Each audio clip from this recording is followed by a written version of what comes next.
Alrighty, phase one of my off-grid solar project, a 1 kW solar array.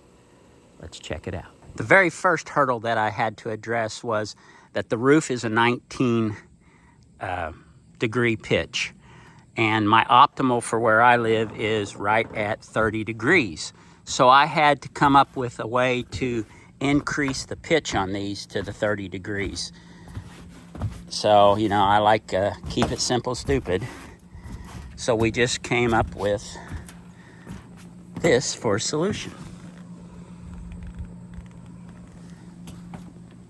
And it worked out really well. Now, for the panels themselves. These are 250 watt Trina panels that were once used on a solar farm. Each panel is 250 watts, 9 amps, and 36 volts. So what I've done is I've run the two on the end in series and these two in series. So basically what you get is a 500 watt, 36 volt, 9 amp panel. In essence, that's what you've got. So I'll have two of those. So what that ends up being, when I run those two and those two together, I end up with 1,000 watts, 18 amps, and 76 volts. So that can easily be run through the 10 gauge wire. Now let's go downstairs and check out the system. You come inside and you have the heart of the system. And I'll just explain what's going on. I am basically in a test phase right now. So I am using a temporary inverter and a deep cycle battery, lead acid. I will be switching that over to the lithium. And if everything goes as planned, I will upgrade the inverter as well. But for now, here's what we've got. You saw the solar array on the roof. These are the wires coming in.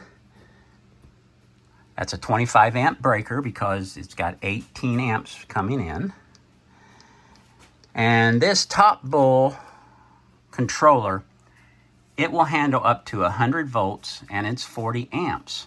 So it will easily take the 76 volts from the roof with 18 amps. That comes out of that controller, and that is an MPPT controller, so it does the best job of tracking the sun and getting the most out of what the sun is producing.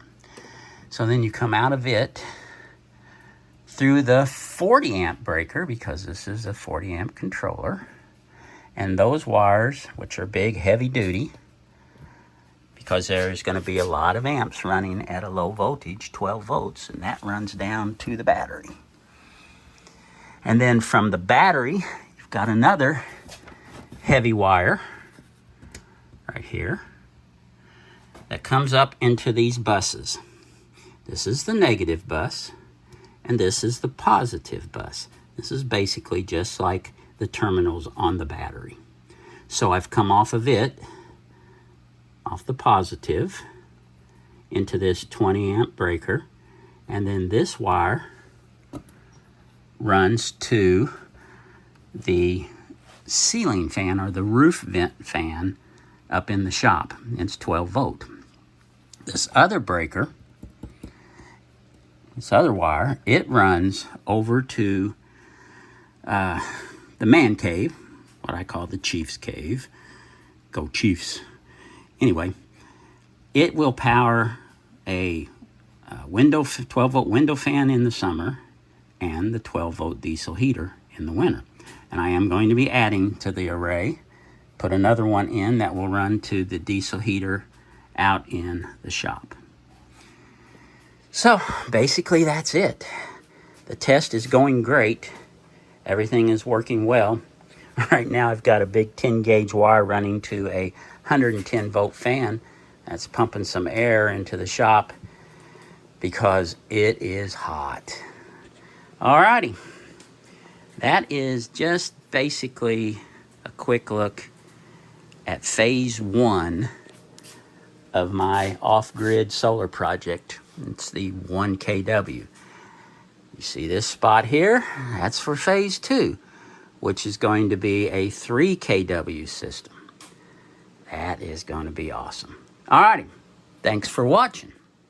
I hope this helps in explaining basically how a solar system works. This is totally off-grid. Well, it's not a grid tie, but because eventually I'm going to be running a lot of stuff off of it, that's just that much electricity I will not have to be pulling from the grid. Alrighty, hope to see you on the next one. Later.